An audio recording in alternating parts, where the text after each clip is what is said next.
Price Lord. தேவனுடைய வார்த்தை குறித்து பிரயாணித்து கொண்டிருக்கிறோம். 21 ஆகஸ்ட் 2025. இப்போ ஈவினிங் 6 PM இருக்கும். ஹalleluya. சங்கீதம் 92வது அதிகாரம் 12-13வது வசனம். நீதிமான் பனையைப் போல் செழித்து லீபனோனில் உள்ள கேதுருவைப் போல் வளருவான். கர்த்தருடைய ஆலயத்திலே நாட்டப்பட்டவர்கள் எங்கள் தேவனுடைய பிரகாரங்களில் செழித்திருப்பார்கள். ஹalleluya.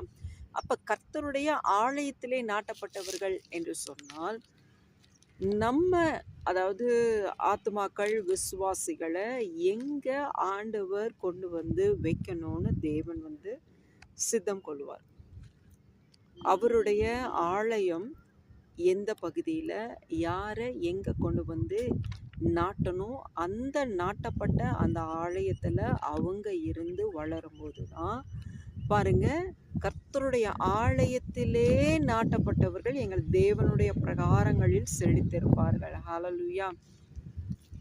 சிலர் என்ன பண்ணாங்க, செவிக்கு ஏற்றார் போல, அவங்களுடைய இருதயத்துக்கு ஏற்றார் போல பிரசங்கிக்கிறவர்களை தேடி நாடி ஓடுகிறார்கள் சத்தியத்தை விலகி.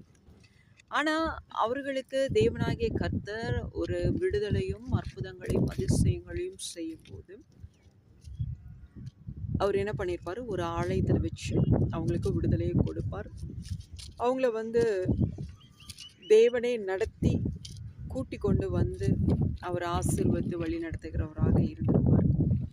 ஆனால் என்ன பண்ணுவாங்க, சத்தியத்தில் அங்கே போதிச்சு வளர்ந்து ஆசீர்வாதத்தை பெற்றுக்கொண்டவங்க கூட என்ன பண்ணுவாங்க, அந்த ஆலயத்தில் இருக்கிற வரைக்கும் தான் அவங்களுக்கு அந்த செழிப்பான அந்த ஆசீர்வாதத்தை தேவன் கட்டளையிடுவார்.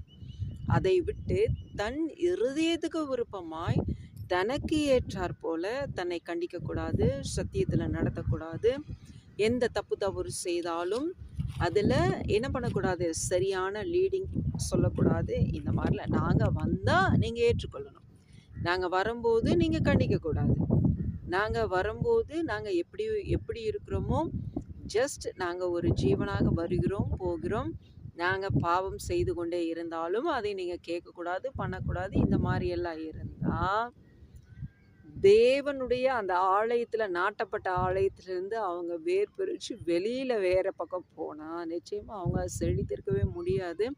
ஏன்னா தேவன் தான் சொல்லியிருக்கிறாரு சங்கீதத்தில், அழகாக இப்போ வாசித்தோம் இல்லையா, தேவன் கர்த்தருடைய சமூகத்தில் நாட்டப்பட்ட அந்த ஆலயத்தில் இருக்கும்போது அவன் செழித்தோங்குவான். ஹalleluya.